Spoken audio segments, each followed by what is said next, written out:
Good morning. My name is Barry Shutt. We are here this morning to talk about Pennsylvania's growing pension debt. As a nobody, my only interest in that debt is its tremendous impact that it's going to have on my 3 grandchildren and the grandchildren and children of all of Pennsylvania. But I begin by quoting Gene Barr, President and CEO of Pennsylvania's Chamber of Business and Industry, who is clearly a somebody in this building in Pennsylvania politics and a strong voice, who said the greatest threat to Pennsylvania's economic future is its growing pension debt. Gene Barr is correct.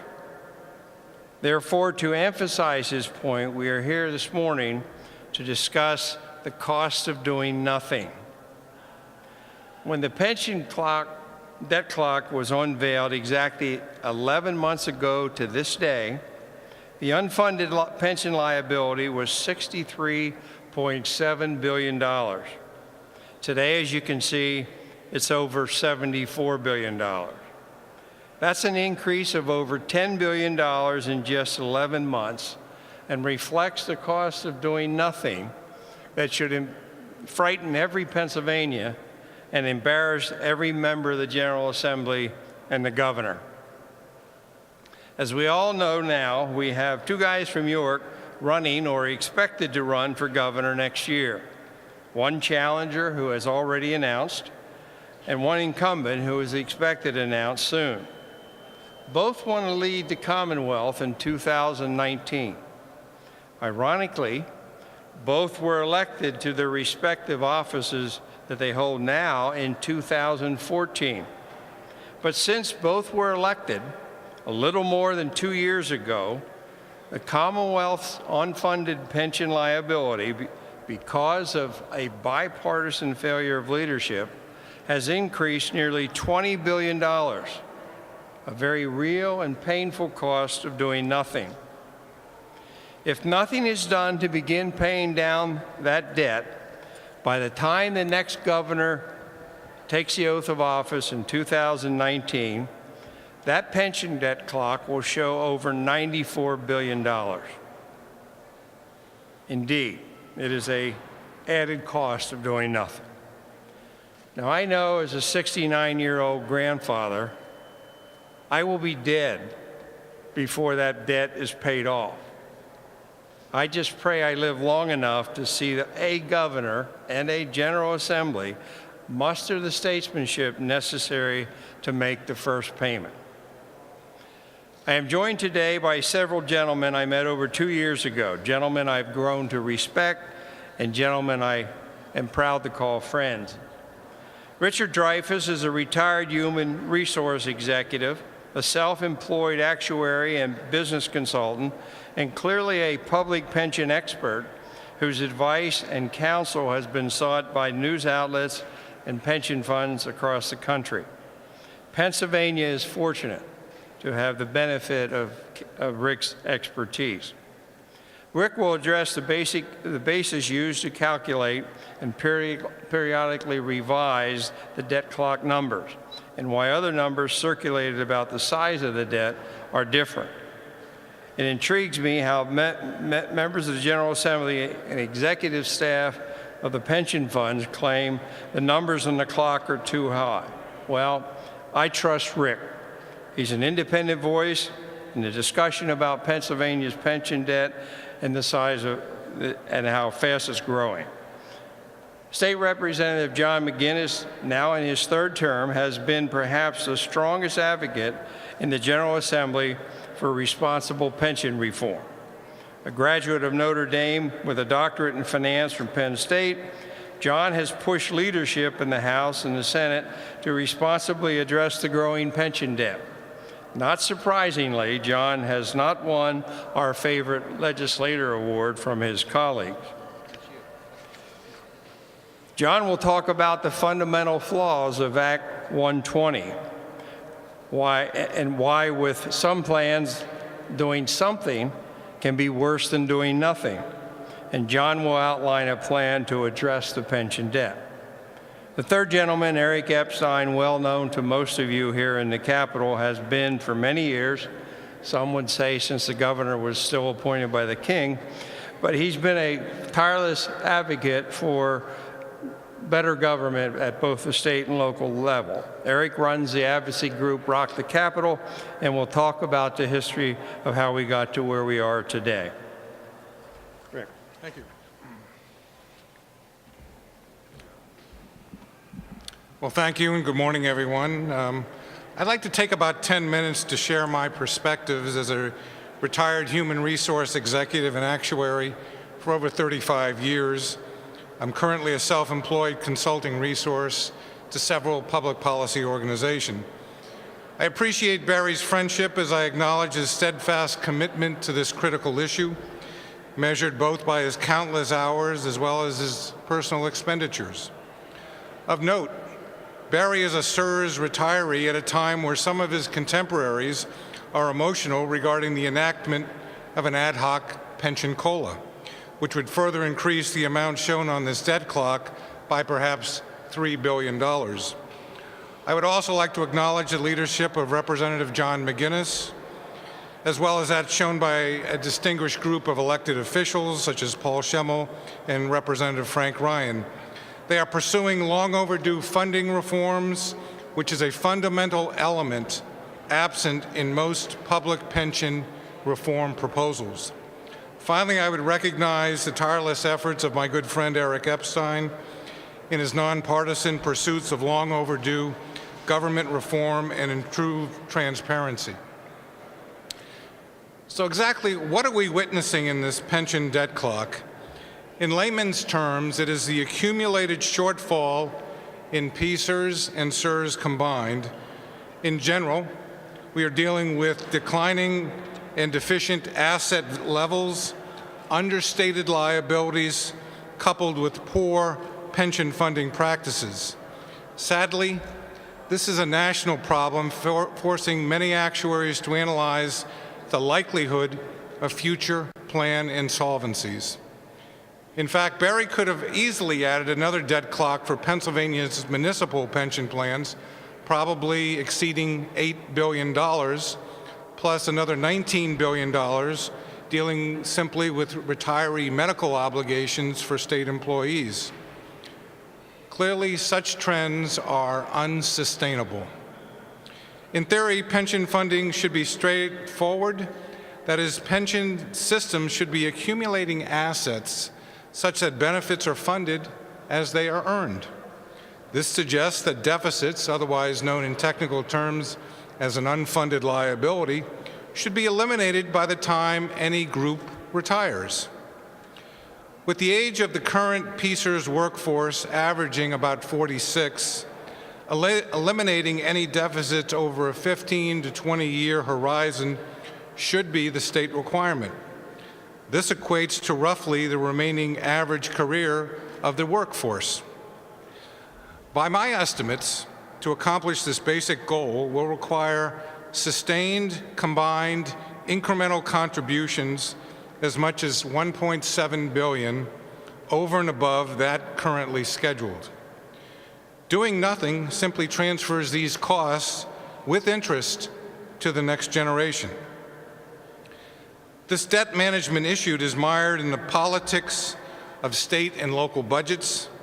Citing a familiar phrase, there is a low political rate of return in properly funding a public pension system. So how are we doing? This question is analyzed annually. In PSERS alone, as of June 30, 2016, members have earned approximately $100 billion in liabilities versus a market value of assets supporting those liabilities of about $50 billion. This difference of $50 billion is termed an unfunded liability. Some assert that this $50 billion number that I just cited is overstated by perhaps $7 billion. Well, you should know that their view is based upon a 10-year rolling average value of assets, which was enacted into law as part of Act 120 of 2010, our last attempt at pension reform. To supporters of such a methodology, I would quote from the actuarial note which accompanied that same legislation, and I will quote, "It is the opinion of the consulting actuary that 10 years is too long a time over which to recognize investment gains and losses, as this has the potential to produce asset values that greatly deviate from the market value of assets. Moreover, and as a secondary source, the Government Accounting Standards Boards and Moody's, hardly a partisan organization, use the market value of assets as their standards. Simply stated, PSER's assets are roughly half of what they should be, and of note, these plans often experience negative cash flow. That is, more dollars going out than coming in. So it is particularly hard and very challenging to grow an asset base faced with such difficult fiscal challenges. And this growing debt has disturbing parallels to a legalized Ponzi scheme. This debt is a result of several factors, including chronic underfunding, subpar investment results, retroactive benefit improvements, and finally, periodic reductions in the expected long-term rate of return on pension assets. In fact, many view the current investment expectations, that is the 7 and 7.5%, 7.5%, if you will, as not very sustainable and unlikely to be achieved, less than 50% in the long term. So to summarize, I would make 8 observations. Number one, some continue to incorrectly believe that the unfunded liability is simply based on an assumption of all plan members retiring today. This is not correct. Rather, this figure is simply today's values of future expected retirements with average longevity. Of note, if it is your view that the investment returns for these funds over 7% is too optimistic, to revise those expectations downward results in an immediate increase in the same unfunded liability. So there's a political reality there. Number two, in this number shown below, there is no assumption of new members in these figures. It only deals with the existing membership in these plans. Number three, as a general rule, entrants do not increase, new entrants do not increase or decrease the unfunded liability, despite myths from some, quote, reformers that plan design reform from yet to be hired members will somehow stop the bleeding or otherwise cap the unfunded liability. Conversely, some opposing any reform efforts reference transition costs, which is a theoretical concept simply not seen in the real world. Too often, policymakers use the amorphous phrase pension reform, prefaced by citing the most recent unfunded liability, even though their proposals do nothing to address this same deficit. Most reform proposals retain some remnants of the all-political and hence all-problematic defined benefit plan. And when I hear the amorphous phrase hybrid plan, it suggests to me that perhaps, to borrow a phrase, we need to reform the reformers. Number five, despite reduced benefit levels in the post-Act 120 new entrants, these plans are overall in worse shape, as simply evidenced by the increases in the unfunded liabilities. Number six, we have been downgraded on successive occasions by credit rating agencies, that is Standard & Poor's, Moody's, and Fitch, due to our singular inability to manage this debt number down. We continue to contribute 100% of a deficient rate, masquerading as a state law. In short, we have legalized underfunding in this state. Number seven, you may hear the term we are contributing 100% of the actuarially recommended contribution. The acronym is ARC. Unfortunately, the term ARC is an obsolete and misleading term, since individual states have complete latitude to define their own particular pension funding standards. There should be no joy in debt reduction periods exceeding 20 years, in contrast to the 24-year backloaded durations in PSERs and the 30-year equal dollar schedule in SERS. And finally, number 8, the inconvenient political reality is proper pension reform should begin with a defined contribution plan with no exempted groups and include funding reforms resulting in contributions well above the current scheduled levels based upon shorter amortization periods, more conservative asset return assumptions. Stated differently, we do not have pension reform simply by decree. And absent these basic reforms, what is the incentive to work, live, or invest in Pennsylvania? So I thank you again for your time, and again, I thank my colleagues for their steadfast effort to this noble goal. Thank you. Good job, Rick. John, you're up next. Good morning. I'm State Representative John McGinnis from the 79th District of Blair County. Last month, PSERS reported that its unfunded liabilities exceeded $50 billion, and its funding ratio had dropped below 50%. Both very dubious records. Nevertheless, that very day, PSERS proclaimed that Act 120 was working. It makes you wonder if Baghdad Bob has found new employment. In what universe are you gaining ground when your assets are shrinking while your liabilities expand? When Act 120 went into effect for PSERS in fiscal year 2011, the PSERS unfunded liability was $34 billion. 5 years later, it has increased by almost 50%. Take this to the bank, please. Act 120 is not working, and it has never worked, unless its purpose was to make the debt problem worse. There are 2 criteria that must be adopted to effectively address the pension debt. First, the amortization schedule, that is, the payoff period for the debt, cannot be longer than the average time until retirement for employees. Although that number is less than 20 years and might help Barry live to see the problem solved, under Act 120, SERS adopted a 30-year plan, and PSERS, as Rick Dreyfus pointed out, a 24-year plan that was backloaded. Both of these were wildly at odds with, and are wildly at odds with, economic reality. The second criterion is that the payment in the first year of any proper amortization plan has to be sufficient to actually reduce the debt. And let me go off script for just one mention of facts. We heard again at PSERS in December that we're finally making the full contribution now. But here's the math. $50 billion of debt at 7.25% interest is $3,625 million.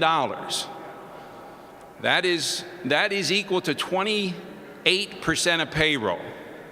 In the current fiscal year, PSERS is paying 30% of payroll. And in addition to the 28% of interest cost, there's 8% of new benefits. So before you even begin to pay down the debt, you'd need to put in 36%, and only 30% is being put in. So we're still on that trajectory of liabilities increasing and assets not catching up. And sad to report, Act 120's plan was to grow the debt for 10 years, and that's as good an indicator as any that its purpose was simply to kick the can down the road.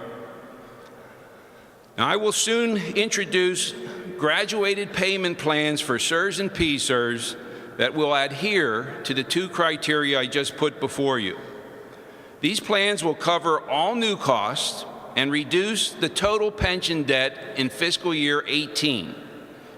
It will also retire entirely the unfunded liabilities of SERS and PSERS by fiscal year 2037, and I'm deputizing Barry to be the host of that party. These are plans that will require the state and school districts to increase their payments in fiscal year 2018 by about $800 million from fiscal year 2017. That's about a 14% increase. And thereafter, annual pension costs will have to go up at about 2 to 3%. I think that's a manageable program. It's a payment schedule that will assure 100% funding ratio by 2037, and crucially, will assure a reduction in pension debt by the end of fiscal year 2018. It's not going to be the best tasting medicine, to be sure, but this approach will be 100% effective for what ails our pensions. It will also go a long way toward shoring up the Commonwealth's credit rating and save enormous interest costs over the extended horizon. Most important, it will alter course from our current path towards pension insolvency, whose consequences will be severe and irreversible. Thank you. I'll be brief, which means I'll be long. No. I never in my wildest dream did I think that these four guys would be my posse. I've testified and essentially attended press conferences since the early 80s, and I'm just privileged to work with these four folks, and also Frank Ryan, if he's out there, towards legitimate pension reform. I just want to point out three things before my comments begin. Yes, I am the worst dressed person here. That has been consistent since the 80s. Whenever you go to lunch, and these guys will tell you, I always forget my wallet. And I also want to dispel a myth. Everybody has asked me since we founded Rock to Capital, why is capital with an A? It's capital with an A because that's what it's about. It's about the money. And that's what we're here to talk about. So for those of you who are never aware why it was Rock to Capital, that's what we're rocking. We reviewed the long-term pension crisis, and we've been working on this for a long time. And as a Democrat, it's a very unpopular issue to champion. We owe somewhere around $70 billion. You know, to me, when you listen to people quibble about $1 billion or $2 billion, the reality is, whether it's $74 billion or $68 billion, that's a lot of money. And what it is, it's essentially, if we do nothing, it's like putting a noose around the neck of future generations. It's unfair, it's inequitable, and we have to be adults now and solve the problem. The crisis, as was pointed out by Rick, has already reduced our credit rating. The debt at some point is going to impoverish the state, or is going to put us in a point where 40% of our budget will have to be dedicated to paying the pension. The three main drivers have been identified by my colleagues: the underfunding of the pensions, underperforming investments, and unfunded increases in pension benefits. This is entirely a man-made crisis. And if you want to look at the voting records, and we have the voting records, when the legislation was passed in 2001, I think the vote in the Senate was 41-8. In the House, it was almost unanimous. And even the people that opposed the legislation took the money. But politicians used the surplus. They took a holiday, like anybody would or should not do with their credit card car payments. And we've been doing it for almost 15, 16 years consistently.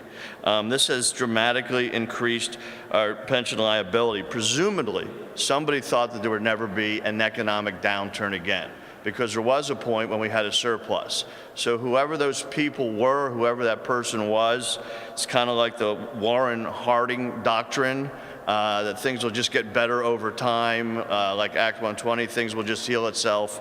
That's not the case. As I said before, taking a payment holiday penalizes people who even haven't yet been born or who have yet to benefit at all from working for the government. The Commonwealth stopped paying its required share into the pension debt, and the financial gap worsened. We all know that. And as we try to get our hands around what's happening, what Rock the Capitol did today, which is a little different than the other speakers, and this is on our website, is we prepared a summary or a voter's guide of all the pension legislation that has occurred since 2001. Now, that'll be on our website because I think a lot of times people get lost by the numbers or the acronyms or the references. And we're hoping that'll give people some idea of what we're talking about when we talk about the different acts. You'll hear us refer to Act 9, Act 40, Act 120, the Tobash bill, House Bill 900, or the answer, Representative McGinnis's legislation. But at least you'll have a paragraph and some understanding of what we're referring to. We also requested over 250 right-to-know requests this year, which are posted on our website and inside your packet. So to be fair to the people in the legislature, you, the public, and you, the media, will be able to look at the class of 2005 and 2006 and see what their pensions will be. And you'll also be able to look, we requested those who are not taking the pension. Now, those numbers have changed since there was a COLA December 1st and since we've had newly elected legislators. But there's really not a lot more I can add to what the experts have added and to what Barry has outlined. So let me simply conclude by saying, as we release a pension guide, we hope that legislators, media, taxpayers understand the different proposals enacted and proposed. We believe doing nothing is not a solution, but as some of the speakers have said, sometimes doing something has made it worse. We need to do the right thing. We need to fix the problem. We need to decide how much we're going to give up to solve the problem. It's going to have to be shared sacrifice. So the price of doing nothing is not an option. Gimmicks won't work, and we all have to decide what we are willing to sacrifice to address the economic boondoggle. And my last comment is this. At some point, the two guys from York that want to be governor have to get serious and recognize we have a pension crisis, or you got to wonder what the hell you're doing. This is the issue. This is the main issue. Unless we deal with the pension crisis, all we're doing is nibbling around the corners and basically arguing what kind of garnish to put on the lobster. Thank you.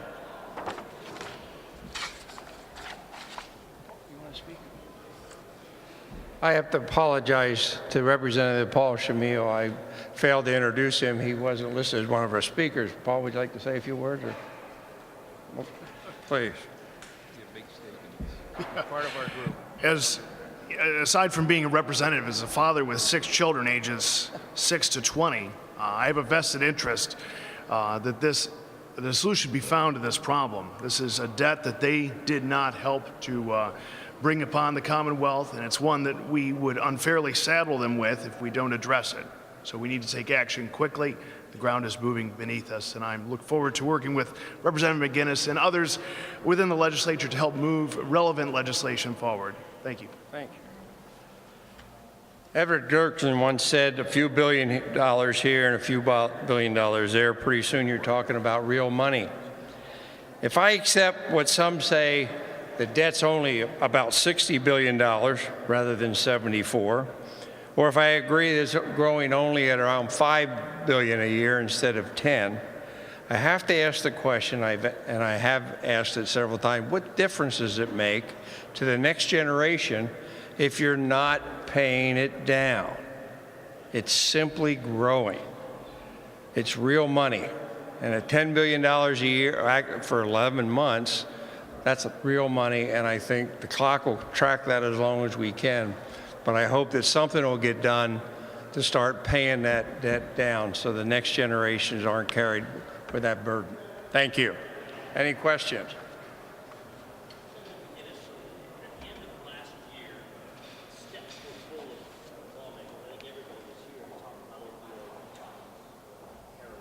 I was there, on the steps.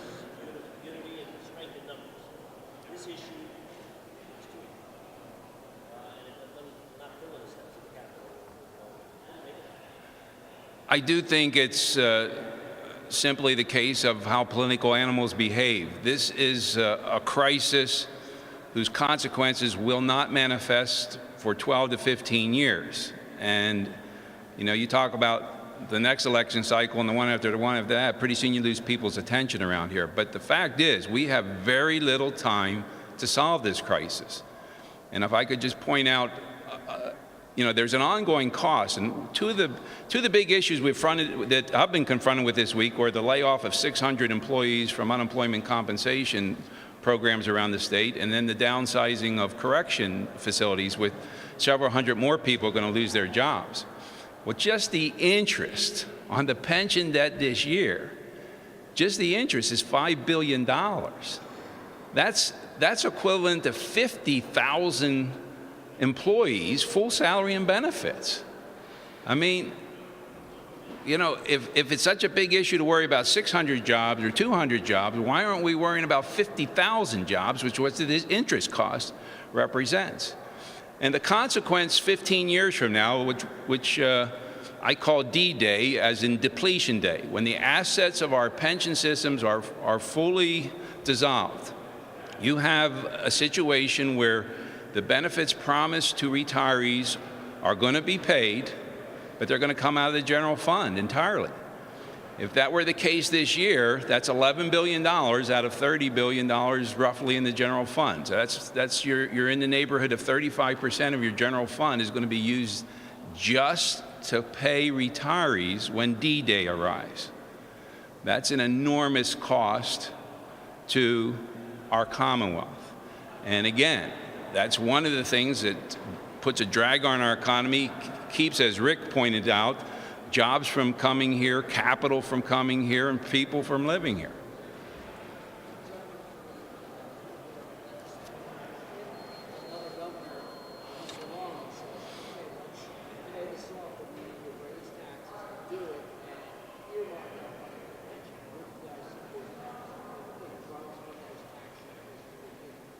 I'm not going to answer that question directly, but I have a precise answer, all right? I'm not ducking the question. You got to keep in mind a couple of things. These are not new expenses. This debt is unpaid expenses from the past. Before anybody starts talking about general appropriations for new expenses, for new employees, for a new fiscal year, we need to have in place a plan to address the unpaid expenses from the past. So I think the priority to the pension payments, the contributions, should come directly out of the general fund first.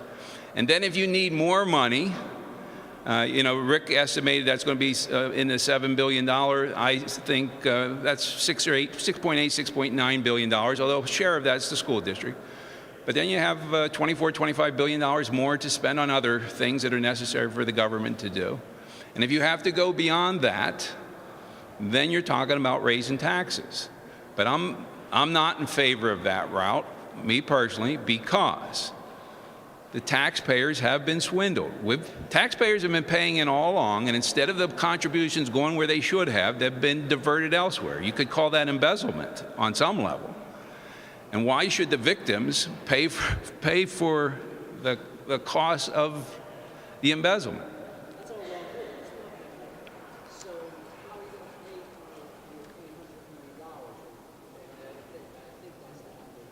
Yeah, here's the numbers, all right? And I'm putting together school district and the state. In fiscal year 2017, the one we're currently in, it's just south of $6 billion.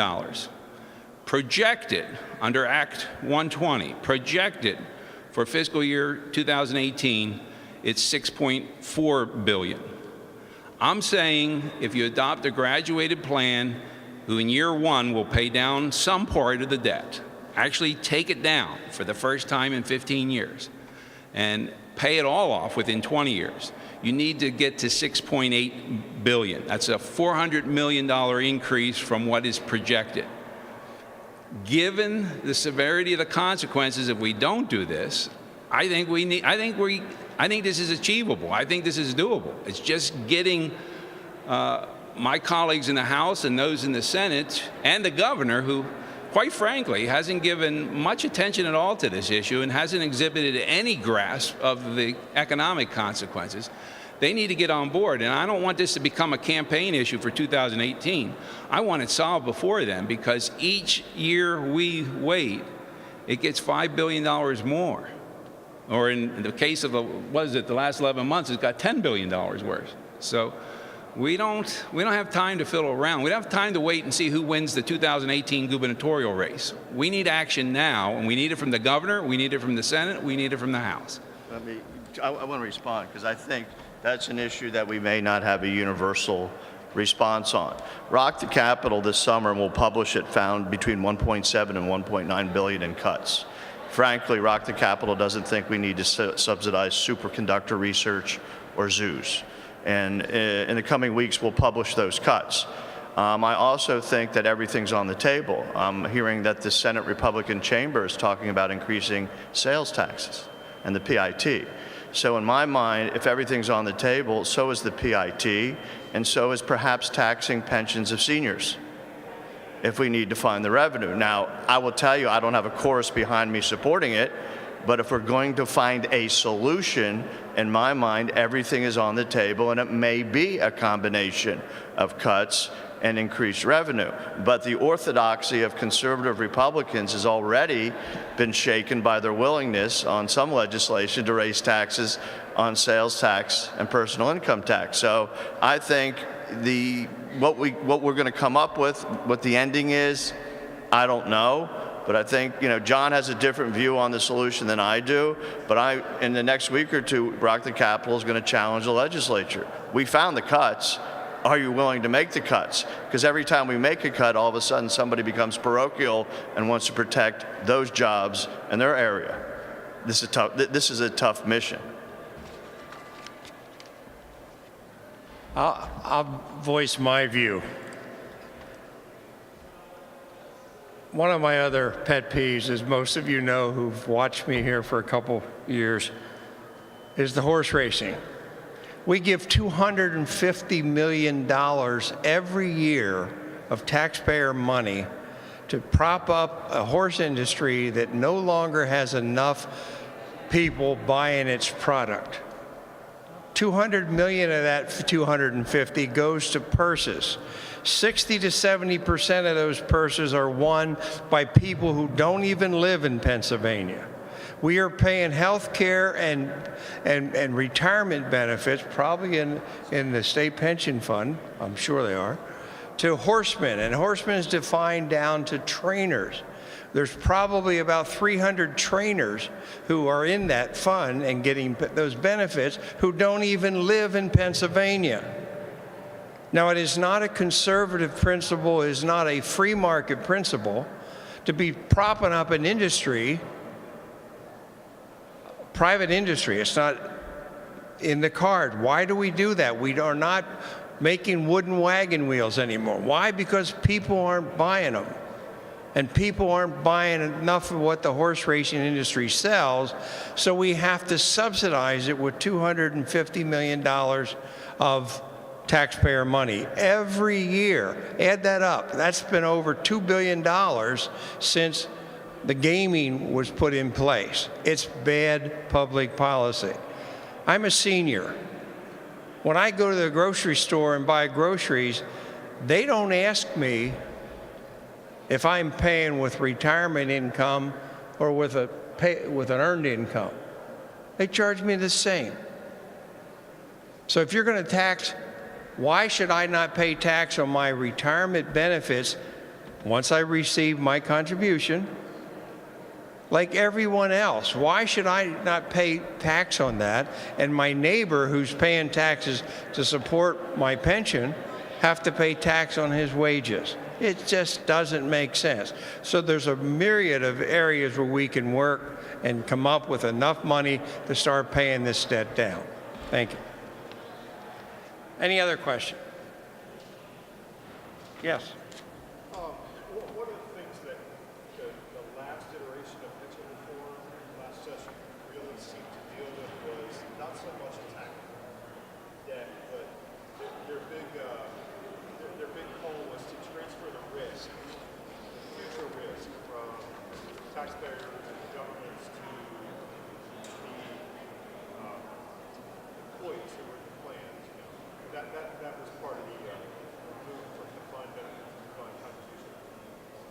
Do you guys take a position on that? Is that a good start? Or is that Let me say something, and then I'll let the experts talk. The first bill, Senate Bill 1, was going to save $10 billion over 30 years. Well, this just went up $10 billion in 11 months. So what are you going to save over 30 years? As I recall, Senate Bill 1071 was going to save $2.6 billion over 30 years. This went up $10 billion in 11 months. Get real. We have carve-outs, and my understanding of the numbers, since I've got these experts as friends, is that if you put anybody in the keep anybody of the new hire in a defined benefit plan, which is already committed to either 7.25 or 7.5 return, which it's not getting, as soon as you put them into that plan, you're adding to the debt. Now, if we're going to have a 401k plan, which I think is absolutely necessary, the time for defined benefits plan in Pennsylvania has passed. But if we're going to have a 401k plan, let's make it fair, let's make it reasonable, and let's make it for everybody.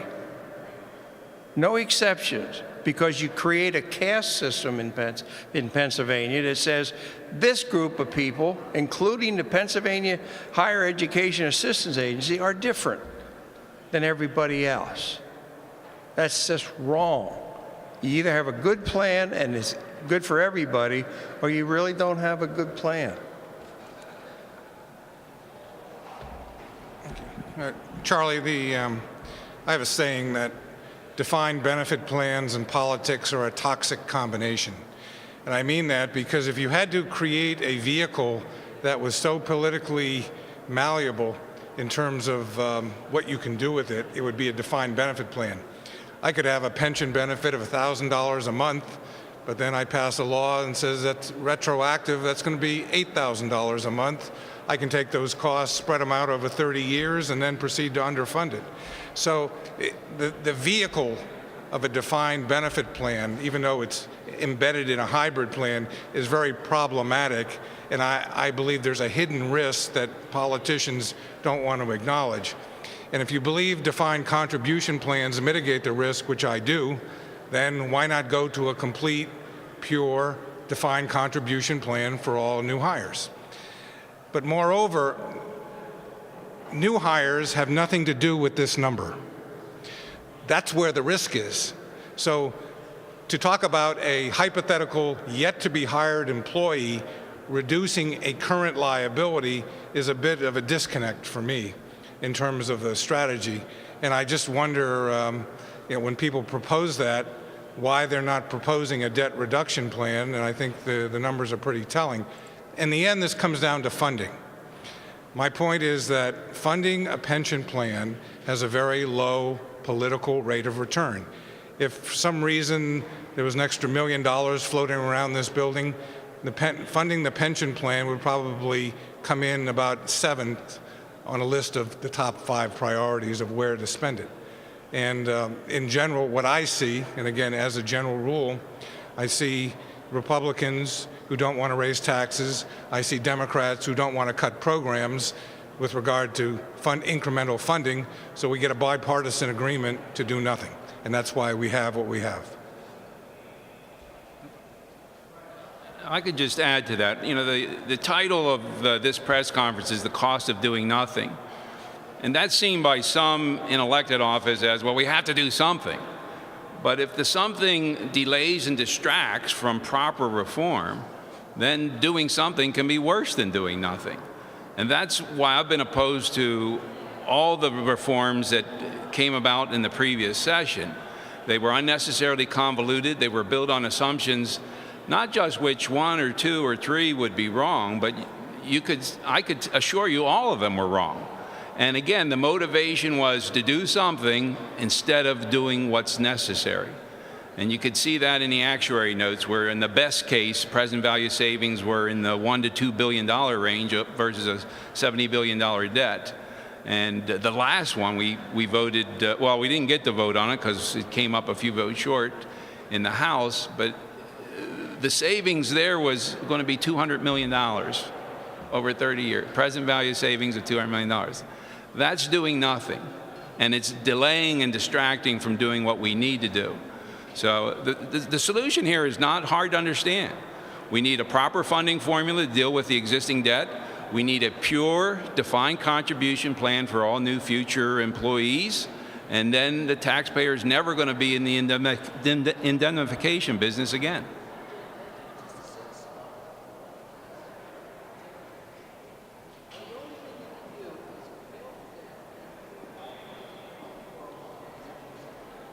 That seems to be the limit that the Constitution allows us, yes.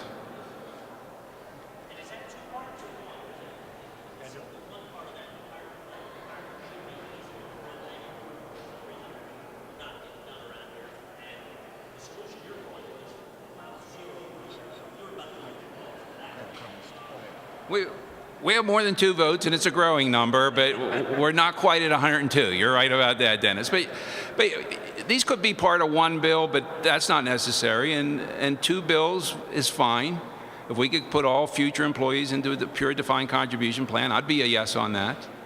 But we have to recognize, as Eric pointed out, the generational theft that's going on. That's the moral component to this number, you see. The economic consequences, which is what happens when D-Day arrives.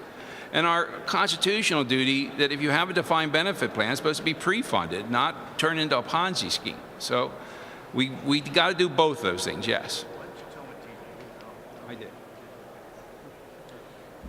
You know, quickly, a lot of these questions, it's easy to become distracted with this issue. You asked or someone made the point about the opioid epidemic and the number of representatives and senators you saw on these steps. If opioids were a drug that took 15 to 20 years to kill you, you would not see the immediacy of a lot of my colleagues within the House. I would suggest to you, actually, a number of my colleagues do understand this issue. They do believe it is very concerning to them. They look only in 2-year election cycles, so it's a difficult one for them to understand how to grapple.